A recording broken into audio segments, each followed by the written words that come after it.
Hey everyone, thanks for checking out my channel. My name is Ian, aka Dirty Shoes, and I'm here for a booster draft of Scars Besieged. Opened my first pack here. Looks like I'm just gonna go ahead and open just about the worst rare imaginable. He's not terrible, but definitely not a first pick. For me, it's all about the one in Relic Order, maybe? I don't know. Phyrexian Rager's good, Divine Offering's good. I don't think Rager's a first pick, though. Illuminated Gargoyle, pretty much. Sorry about that, I was watching a match. So I have, Divine Offering's the safe removal card. Or Illuminated Gargoyle, which is a 4/4 beater. He just wins games straight up. I think for this pack, actually, I am going to stick with the Gargoyle, keep myself open on color, and see what kind of signals I get sent. Here's another Divine Offering, which is not a signal because they took the rare out of this pack, so it was obviously better.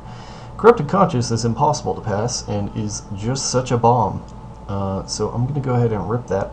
I really hate drafting blue, but I think that it's worth it with Corrupted Conscience. I have tried Titan Forge before, and it is terrible. It is as bad as you would expect. The problem is that you have to spend 3 turns and 9 mana, well, 12 mana, I guess, to get this guy going. Yeah, the 9/9 is good, but there's a decent amount of removal, Divine Offerings going around at least, to make it unplayable. I do like Ichor Wellspring, and if I pick up a Rusted Slasher, that just gets better. Divine Offering, though, is pretty good, but blue-white it's probably not the strongest colors to be in. Blue, I think, is really the weakest of all of the colors, followed closely by green and white. Black and red are obviously, I think, the best colors to draft in this set, this block.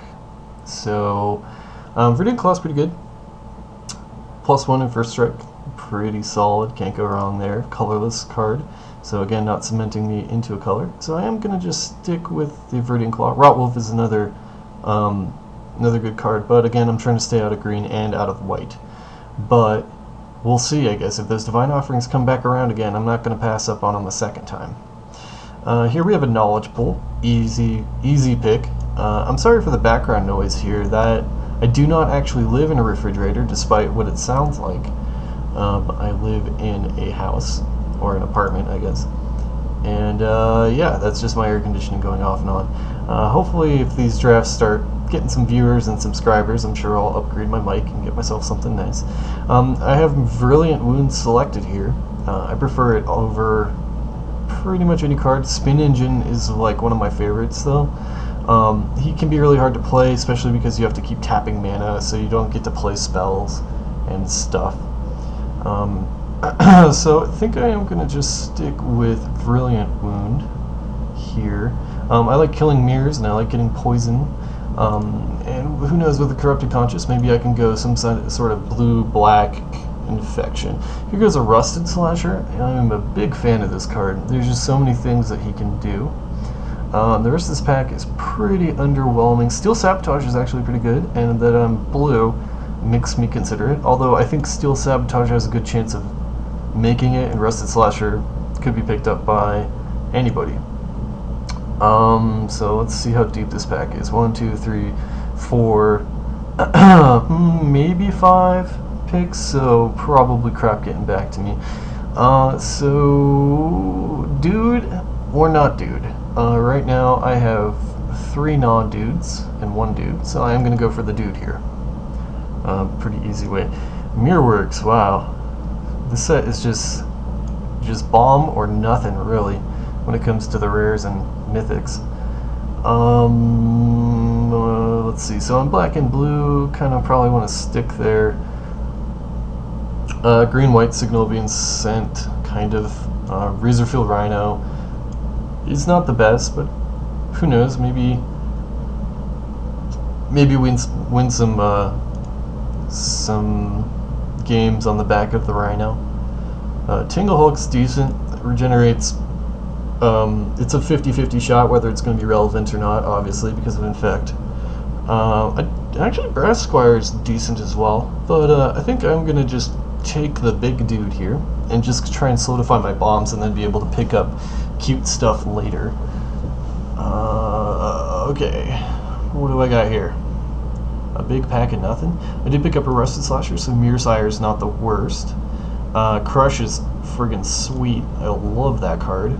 And it's really late right now, so maybe I should not. Oh god, I'm getting a phone call. Sorry about that. Did get a phone call in the middle of a draft while I'm picking.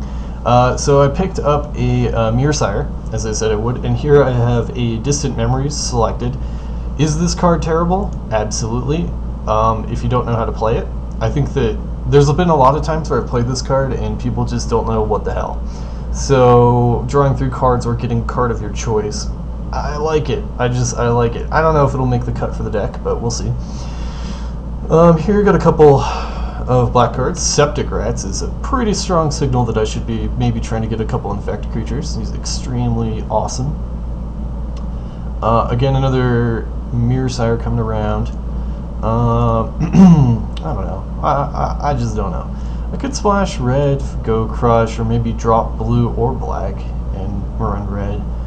Red is just so powerful, all the removals in it. Well, that and black, of course.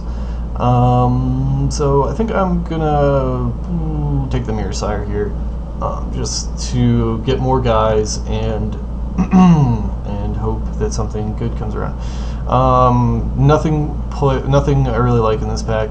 7 mana. I mean, yes, he's playable. Yes, he's a 5/7, but holy cow, do not bank on playing this card. 7 mana is a lot more than 6 mana, but it is still playable. It is still playable for sure. I'm going to pick up a Fuel for the Cause, just as a little bit more removal. Here's an interesting pick. Flunsermite. He's not well liked, but I do have a Viridian Claw. And I think I'm going to just try and do some kind of blue-black mess and just see where that gets me. Nothing great here, so we will take the Combat Trick and another Fuel for the Cause. And a Swamp. So not too exciting on the Besiege pack, but I'm never really impressed by the cards that come around. So hopefully Scars gets a little bit better for me. True Conviction, that is an amazing card and definitely can win the game pretty quickly, but it's not in my colors, unfortunately. I said that I was going to swear off white if I am going blue. So somebody is going to get a happy little present here. There is a Velation Reigns, which is the same as Corrupted Conscious, is a bomb, will win the game. So I think that that's a pretty easy slam here from that pack.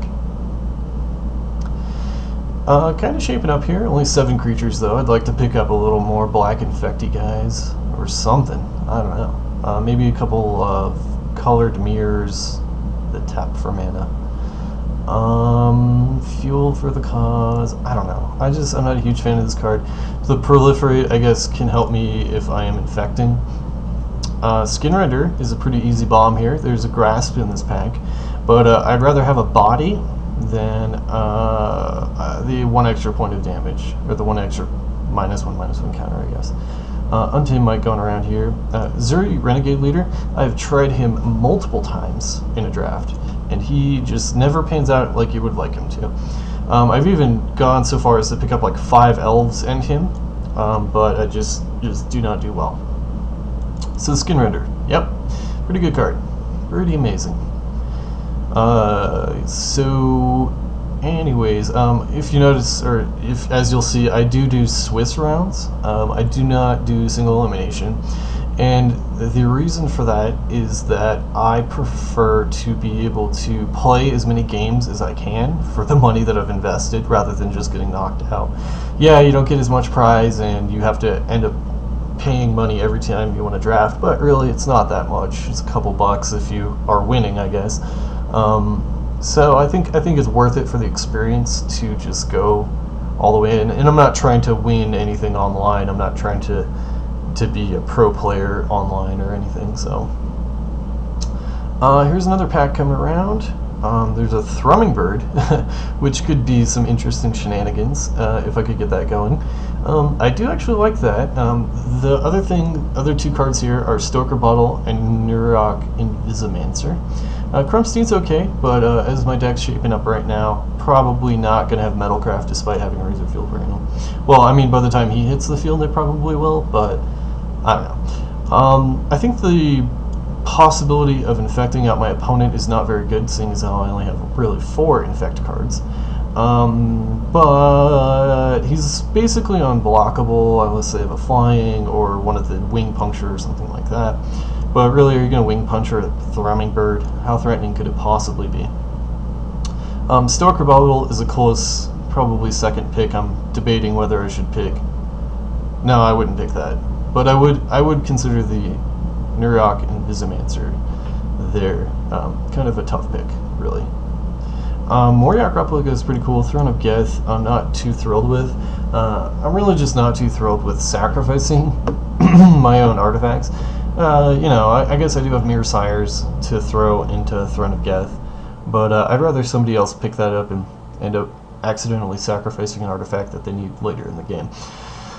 So, there's of course Panic Spellbomb, which cycles, which is pretty cool, but again, I'm not in red.